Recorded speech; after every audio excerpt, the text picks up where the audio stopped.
Do not operate in test or manual mode. Preferred operation in semi-auto or auto mode. There are 4 different modes to choose: manual mode, auto mode, semi-mode, test mode. From the home screen, to select semi-auto, touch the button in the lower right corner.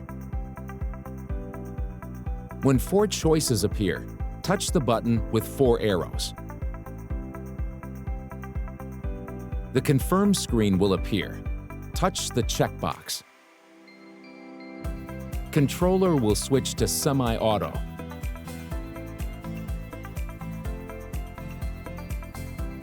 To select Auto, touch the button in the lower right corner.